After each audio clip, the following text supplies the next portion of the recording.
So Chase and Sherida, very first episode about to go in the can here. Thank you for joining. We felt like it would be a good idea to talk through some of the common questions, because I remember years ago, build to rent was not really a thing. I mean, people did it, but it wasn't talked about as an industry on its own. It was just very kind of a cottage industry. So how would you compare building a property that you're doing for the express purpose of renting out to acquiring an existing rental investment property? What are the key differences? The first thing that comes to my mind is when you're dealing with something that is existing, you're dealing with the facts. You have what the rents are actually at that time, and then also what the expenses are.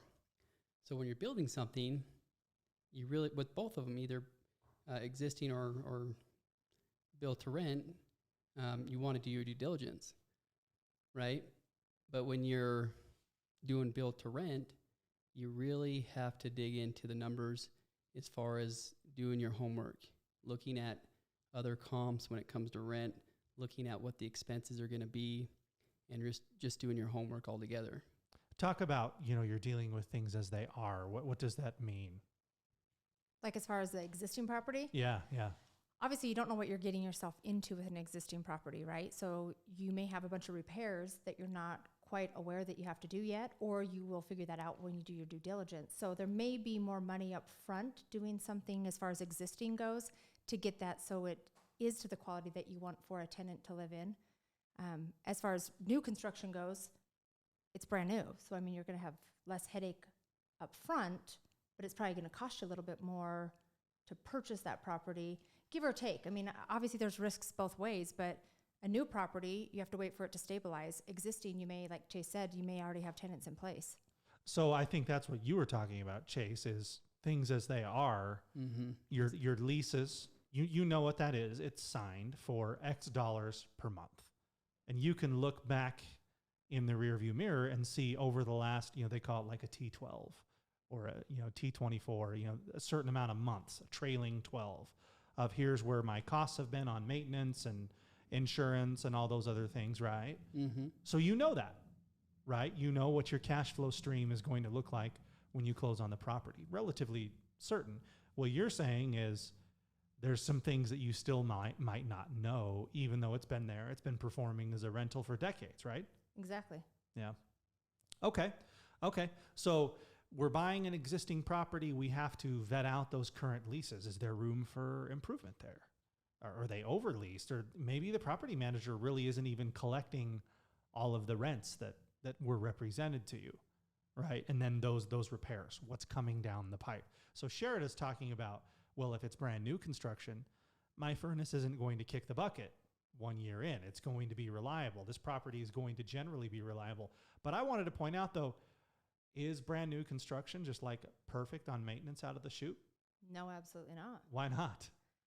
Because that builder's doing the best that they can, but there's still going to be stuff that doesn't work, right? You may get into your unit and say, oh, my cold water is actually my hot water and things like that. There's just new tweaks. It's with any new construction. You've got to go actually live in it to figure out what's wrong. And then you're going to have warranty requests. And usually a builder will cover that for the first year. So if you've built your own property, a house, to the listeners, and you've moved into it, you know exactly what we're talking about right now. Sherida just said, the cold water's the hot water's the cold, right? The door doesn't shut all the way. The window is stuck over here. These things don't mean that you hired a bad builder. Now they could, right? Mm-hmm. But new construction needs time to be broken in.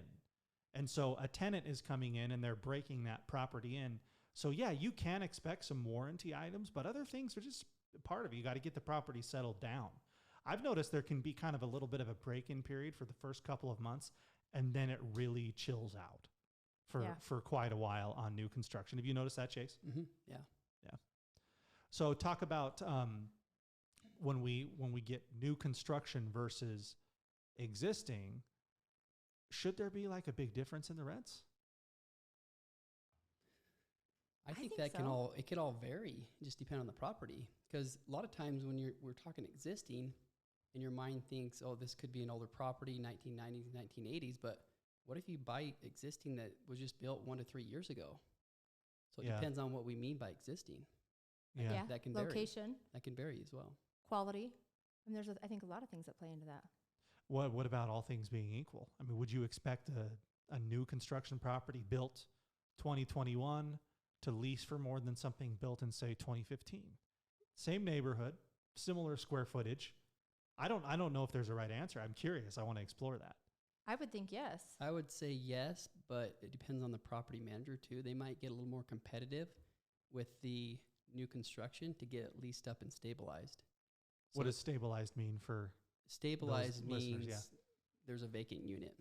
The whole community, you could have anywhere between 50, 100, 300 units that are vacant or being built, and then they start to get turned over, and your investors want that to get leased up ASAP or as fast as possible. They want to start seeing that income, that cash flow. Yeah. So it's kind of that time period between when it was completed and getting it fully leased is kind of that stabilization time, making sure that that property is occupying at full capacity. Well, that goes to Chase's earlier comment of when you buy an existing property, you're getting things as they are, right? But when you do build for rent, you're having to get way out ahead of what the rents are in that neighborhood. And you might have that pegged pretty well. You might at least think so. But remember, build for rent, it takes a long time. You're probably a minimum of 18 months before you get the idea to when you can actually start leasing units. Can the market change in that time? Well, and it also depends, are you talking about a single unit? Are you talking about a single Yes, family that's right. home or a townhome in an area that maybe other units are owner occupied, or are we talking about a whole project, right? Because if you're talking about a whole project, yeah, that's going to take you a lot longer. If it's just an infill, Yes, infill meaning there's a vacant lot in the middle of some city in middle America, USA. Yep. Right, where when you say project, we're talking about a large quantity of doors or units. I talked to an investor the other day that found a piece of ground. I think this was somewhere in Pennsylvania, and he wanted to put up a fourplex on it, right? So his expectation for stabilizing that property, meaning it's now full of tenants, they're paying rent, everything is going the way that you wanted it to go. It was a relatively short period. He thought, within 60 days of being completed, I will be stabilized. And I don't think he was wrong, right? A fourplex is probably something easy that a local market could absorb. But if we're talking about 200 units, right, there's a lot of cost beyond just, I built this now. You have to have that dry powder, that capital to be able to get through that time period. I think that's why if we go from kind of more of a Main Street single family home, fourplex investor, all the way up to bigger units like apartments, your loan to build that is going to be 18 to 24 months at least, because typically the lender that's going to come in and pay off your construction loan and replace it with a long-term loan is going to want to see 90% occupancy.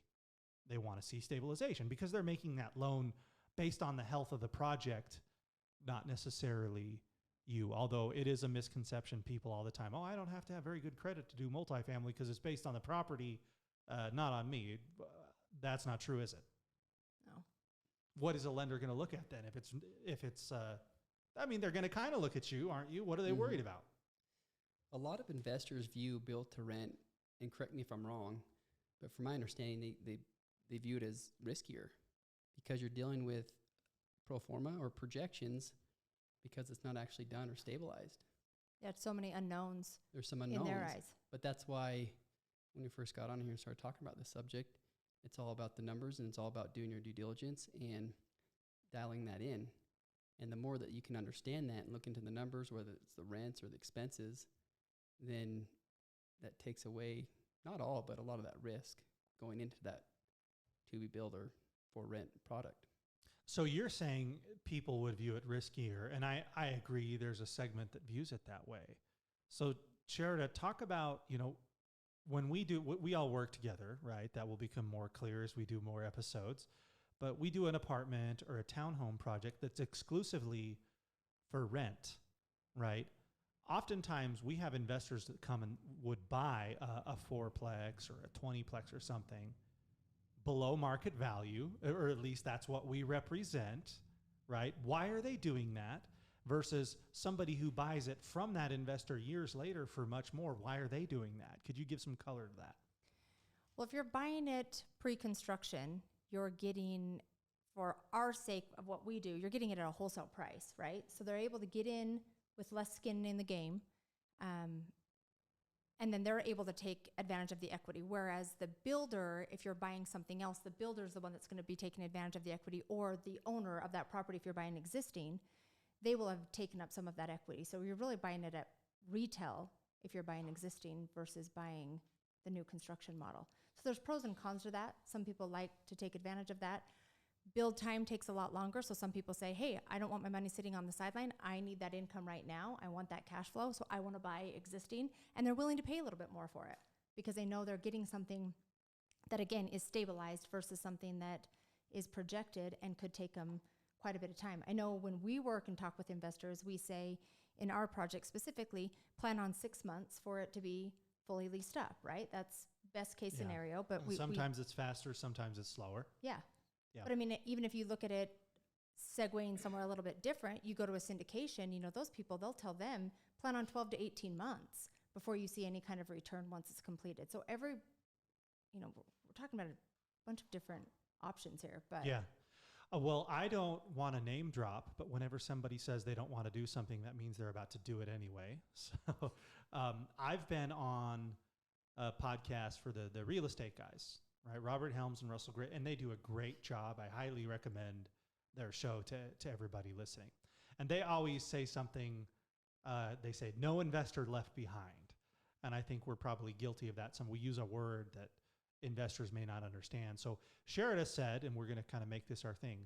Everybody's witnessing, and we're making it a thing right here and right now, right? The no investor left behind component. A syndication is you invest into like a partnership. You're taking a share of a company that then goes and buys an apartment building. And so what she's saying is that you're not going to see any returns for 12 to 18 months at least, because the operator, right, the person that you invested with that's kind of leading the project, they've got a lot of work to do, right? In apartments that are existing, oftentimes that's referred to as a value add. They go buy an old, dilapidated building. We're going to go put in new carpet, new countertops, kick out the deadbeat tenants, raise the rents by $100 a door. That thing's worth a lot more all of a sudden. But that just doesn't happen overnight. That's a complicated process. So if you invested into that syndication, they syndicated the capital, they're not going to be ready to pay you any kind of returns or any cash flow until that process is really settled down, right? And you get to take a little bit lower risk in that case because you have a piece of a very broad and diverse asset, 200 units, right? What are the chances that you're not going to have cash flow? Because at any given time, over those 200 units, you're going to have a vacancy rate. You're going to have a certain percentage of tenants that are not paying you rent, right? Well, when you're the only owner of a property, you get to feel all of that vacancy rate. So that's why a lot of people like to go into a syndication, because it's just a more even-keeled experience, right? Those bumps get smoothed out through the syndication model.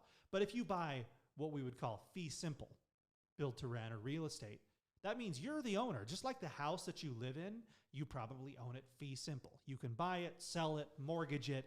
It's your property, but you feel all the bumps when something like that happens because it's 100% your problem because you're the only owner, right? Mm-hmm. Yeah. Exactly. Yeah. Okay.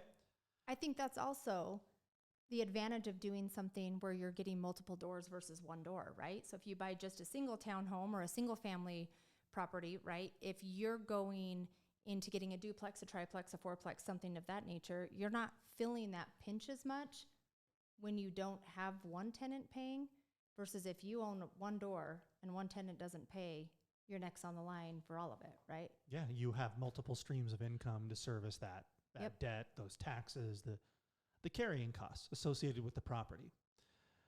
So that's interesting, right? Because we were talking right before we started recording today about that model of assessing, well, what are you going to do on build for rent? Because, and I'll get there, I promise, you just gave an advantage to multifamily. Somebody could come back and say, well, a big advantage of single family is I have a higher exit price. Well, you might, right? If you're going to buy we were just talking about doing some townhomes.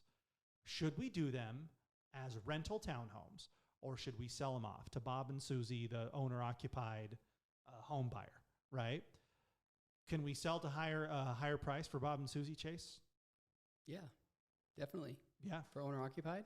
Absolutely, yeah. Mm-hmm.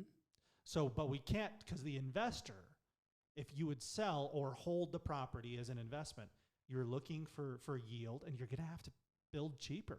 You're going to have to be in at a lower cost in order for that to be worth you. But Bob and Susie don't care. They just want a place to live, and they're looking at the local market. So somebody who does a build for rent on single family, I have an investor client that's doing this a lot in Florida right now. If you do a build for rent on a single family home and you rent it out, great. You rent it for a few years. Maybe the tenant leaves. You do have an interesting fork in the road there. Do I want to keep renting it out? Or, wow, has the market really gone up so much that I can make a really healthy pop here if I just sell it to homeowner? You take that option off the table when you go 5 units and up, unless that person wants to get like commercial financing or something. But that's what's unique about a fourplex.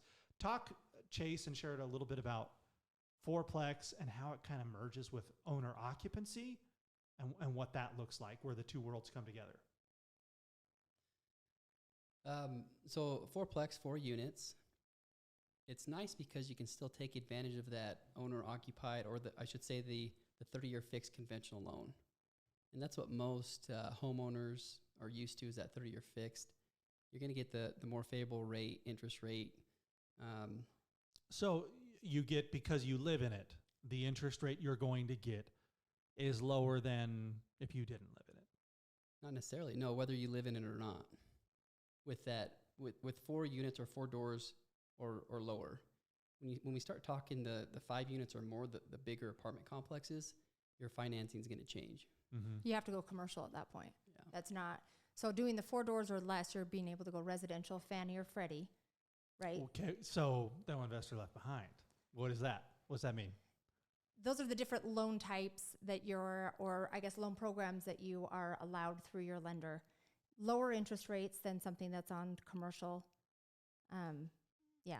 So it's more of a conventional loan. Like Chase was saying, you're going to do a 30-year fixed on something like that, which makes it, I think, more affordable for some people. You're A not doing conventional more of an arm. loan, yeah, the true 30-year fixed. That loan could be given to an investor that's not going to live in the fourplex or the triplex or the duplex or the home, right? 1 to 4 units. What if that investor wants to live in one of the units? Does that change it up? It does change it up, but it has to be a duplex. And at that point, they can do 20% down. If it's anything over, most lenders are going to require 20 to 25%. Yeah. Mm-hmm. Yeah.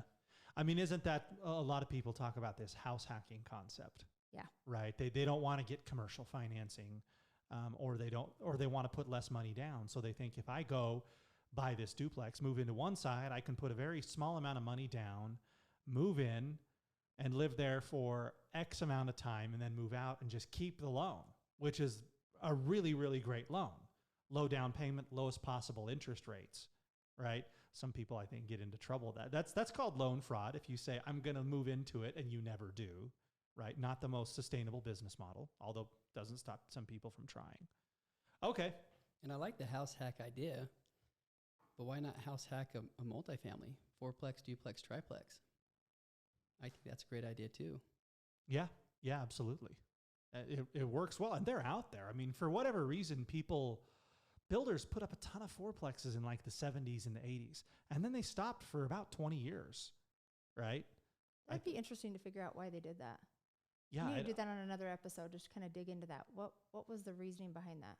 yeah. Did people want more land, and so that's why they went single family, or what was I the don't thought know. behind that? I don't know, because every city I've gone to, every market I've ever analyzed, and that's going to be an unintentional, awesome segue to the next question, but they all have these little pocketed neighborhoods Mm-hmm. of, you can tell this was built in the 70s or 80s, those boxy looking style fourplexes or garden style apartments, and they just built them like crazy, and then they stopped. Yeah. We'll have to check into it. Yeah, Yeah. we should. Yeah. I like that. All right. Mark that down for the next topic. But I think we probably have time to get into another question on this episode. And that is, what markets would you consider for build for rent? Is there a right answer there? There's a lot of great options, in my opinion, and the more you understand and the more you do your homework and understand each market, there's a lot of opportunity. But I would say pick where you feel comfortable. And for me, I started here in Utah. Luckily, Utah's a hot market, right? But that's where I first started because I knew it. It was in my backyard. But the more that I started to research like Idaho or Arizona, Texas, some of these other markets, I saw a lot of similarities and a lot of opportunity there. But a good place to start is where you feel comfortable. Yeah, sometimes your own backyard. I think you also want to be aware of how landlord friendly a place would be, right? If you're going to be a landlord, you want some protection on your side. Yeah. So there's definitely states you want to avoid, but Do you want to pick on any states, Sherida? Is that what you're getting at? no, I'm not going to name drop states. Okay, then I will. Oh, here we go. Massachusetts and New York and California and Washington and Oregon and Connecticut, Maryland. I mean, these are all states where I'm not saying you can't make money. And there's more, by the way. We could do more. We're just trying to generate lots of hate mail here on our first episode. But they're not known to be very landlord friendly. And when we talk about build for rent, it's the local building code and the inspections and everything that you have to deal with. Look, if I said those and you're sitting there going, hey, that's mean, you actually know it's true if you live in one of those cities and you own property. Now, it doesn't mean that you can't make money. It actually doesn't mean that you can't make a lot of money. There's that saying in business that if it were easy, everybody would do it, right? And so so people want to live in those places. Is there tenant demand, right? I think that's the ultimate key. Yep. Do people want to pay rent? Is rent going up? You can usually figure things out from there. It might be harder, and we'll pick on Massachusetts. It might be more difficult, but it doesn't mean it's not possible, and it doesn't mean it's not profitable. But what you said, for somebody who maybe is going to go outside of their backyard, because I agree, it's easy to know and operate in your own backyard. But if you're going to go outside of it, it probably makes sense to be somewhere that's landlord friendly and has some of those laws on the books that are more favorable, because when you're doing it from afar, you need everything in your favor that you can possibly get. Exactly. Yeah. But something else about the backyard thing is there's certain cities and places in Utah I wouldn't go. So it could be very specific within that state as well. Well, you do the majority of your investing in Utah. So why wouldn't you go to those places? Just like what you mentioned, demand for rentals and also employment rates as well. Is there high employment rates, and what is the vacancy rates going to be? Those are two key indicators that I look for that you'll want to study into in each market that are specific. So the three of us, once upon a time, when was this? When we took our trip to Texas. Remember that? We looked at duplexes. Yeah. Oh, yeah. That was like 6 months ago. Yeah, Yeah. beginning of the year. I know. In the COVID era, nobody knows when things happened. I can't remember. It's all a blur. But we saw some good-looking product, some of it in the core of San Antonio, and the rest kind of out in what I felt like was the sticks. And I know some investors that have purchased there. They seem happy, but the jury is still out, right? When things are going good, things are going good, right? You can invest almost anywhere and look like a genius. But when things aren't going so good, you find out what you really have. And that's what I want to see with those particular duplexes that we saw that were out in the middle of nowhere. I kept thinking, well, who are these people? Who's clamoring to pay rent out here? Well, where do they work? What are they doing? Yeah, I mean, there's a lot of questions behind that. How far are they willing to commute? I mean, there's other things that play into that, right? Are they willing to commute a little more because the rent's less? Yeah, but is that something you want to take on risk-wise? Yeah, well, and it's exactly that. Are they willing to do it? And the developer had their reasons. Some of them made sense. Others I had issues with. We're not going to know. Now, you might be a really careful investor. You might say, well, I'm not investing there then because I don't want the jury to be out. I want to invest in an urban core where I know no matter what, there's going to be a huge likelihood that there will always be tenants, there will always be businesses. And that's great, but it comes with a cost, doesn't it? Mm-hmm. You want that? You want that certitude with tenants? It's going to cost you. You get cheap land out in the middle of nowhere anytime. So there's two questions involved there. Yeah. And like what you said, will it rent? And most of the time it's yes, unless it's in the middle of nowhere. But that will probably rent too. The next question is how much is it going to rent for? Mm-hmm. Mm-hmm. And then once you understand those two things, then you can pencil your numbers and see what the cap rate's going to be, cash flow, and see if it makes sense or not. Well, Yeah. everything rents at a price, Yeah, Yeah. exactly. Is it going to be $100? but is that price going to eat you alive? Exactly. Right, in the Yeah. build for rent world, your financing and all of your projections are based on a certain rental price. So you've got to have some elasticity in that price. You've got to know, hey, look, I've seen units renting for $1,200 a month. It seems like that's very easy to do around here, but I'm going to hit the market with 50 of these that are kind of a similar floor plan. Maybe I should plan on like, a $1,000 rent special for the first year and build all my models off of that. Because if you outperform it, then good for you. But if the project success lives or dies by you having to hit that in the first year, this is not the right deal for you, I don't think. Well, and I think that's why when we're analyzing projects, putting pro formas together, we're looking at it saying, what's a conservative viewpoint, right? Like we want to be conservative. We're not projecting market rents that are going to be in a year. We're looking at what's current market rent right now and maybe going even a little bit below that in some cases, or right in between where, the high and the low is and what we feel product-wise, how our product fits in that. And we've been fortunate because we've been in a really good rental market where a lot of times over the last, 5 to 8 years, the rents are typically $50 at least, or sometimes even $150 to $200 more per unit, which makes the numbers that much better. Mm-hmm. But yeah, it's all about looking at the comps and seeing what surrounding similar rental properties are renting for. Being conservative, I like that. Go do And- your due diligence. Yeah, and then understanding, okay, what's being built, what's coming in, taking it a step further as well. Well, it's very tempting, and I've seen this happening lately. I mean, what about when the music stops, right? Yeah, If you've been investing the last 5 to 8 years, that's that rising tide lifts all boats, right? No matter what you built, the rent was probably higher when the unit was completed than what you thought it was going to be when you projected it. And I've started to see a few people starting to go, it doesn't work at current market rents, but I think they're going to be here in a year. And everything is built on what they think is going to happen in a year. That's a hard position to be in because you're trying to make a deal work. And, sometimes I've found myself going down that path a little bit. I think you got to be careful about it. yeah, definitely. When you're deciding a market, and I think that's the original question we asked here, how do you decide which markets are best? It needs to be one that you know. Mm-hmm. Right? You need to be able to look at a deal and say, if those rents are too low, that projection is too high, nobody's going to rent that. It's a funny market. We talked about this about 18 months ago. Well, we expanded our business operations into Phoenix, Arizona, and looking at lots of land opportunities. And everybody kept saying, go to Buckeye, right? If you know Phoenix, you know Buckeye. What is it, Chase? Probably 90 minutes outside of downtown to get to Buckeye? Maybe an hour? Maybe an hour. Maybe an hour? Yeah. Now, it doesn't feel like an hour.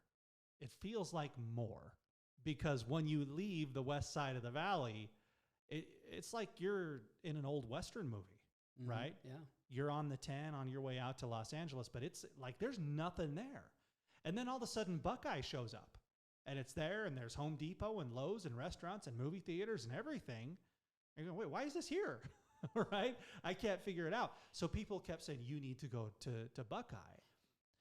That might be true now. I don't know yet. But I said, well, why do we need to go to Buckeye? And I remember our project superintendent, Mike, kept saying, well, it's blowing up. Why? Well, it's just blowing up. I'm like, I don't get it. Why is it blowing up? Well, at the time, and like I said, this may be different. It's been a while since I've dived into Buckeye. But people from California could move to Buckeye, Arizona and buy 2 acres and build on it or just have their own property. That's why it was blowing up, is because it was cheap to live there. But the employment base for tenants that were ready and willing to pay a lot of rent wasn't there, right? They could easily go into the city, into like Surprise and Goodyear and Tolleson and some of those cities right on the west side. That's where they worked. That's where they could also live. So I wasn't ready unless we had rents that were substantially cheaper than in the core of the city. Because what else would incentivize somebody to drive out to Buckeye at night after they work somewhere, you know, in the logistical area up there along the 303, right? So that's something you have to consider too. I bet it's different now, though. We should check into it. Yeah. That's been kind of fun too. Sometimes just even going when we're trying to analyze a piece of dirt that we have that we're getting ready to sell out to our investors, has been going into some of the other property management companies or just, you know, making phone calls, but driving the area. Know, like we've said a few different times on here, know the market, know the area, go do some due diligence, drive around, ask questions, see who the neighbors are. Makes a huge difference. And look at it from a tenant's perspective. If you're a tenant, are you going to want to drive to this location? Do you feel safe here? Is it close to amenities? You know, we like to be close to freeways. One of our inside jokes is there a Costco or Chick-fil-A close by? If so, let's buy it. So. Yep. And a good example of that is the Greenway project we did in El Mirage. If you look up El Mirage online, it's not going to have flying colors, but if you actually drive it and go there, take a look at it, it's in one of the better locations of El Mirage in Arizona. Yeah, so there's a story to tell with every project. I think it helps to look at it. Boots on the ground. Yeah. I think before we wrap it up, another really helpful piece of advice to anybody considering build for rent is one good thing that the age of COVID, stupid COVID, all right, has given us is these city council meetings are all recorded and they're all online now. They're usually broadcast live. You can be sitting in Missouri and you can watch the city council meeting in Seattle, right, that night. And you can see what are the other projects being proposed in the area? What's being built over here? What's being built over there? Because having insight into that makes you look out across that raw land in an entirely different way, right? You know what's coming. So we kind of talked about don't do projects because of, oh, here's what I think it'll be in the future. But that's not entirely correct advice because you got to know what's happening in the future, right? And if you see a bunch of other developers and office managers making plans, that'll tell you something about a project you're considering. Thanks for listening all the way to the end of the Build for Rent podcast. Before you turn this off, we want to remind you to subscribe to the Build for Rent podcast so you don't miss out on next week's episode. We'll be uploading new episodes weekly, so if you like what you hear, hit that subscribe button so you don't miss a single episode.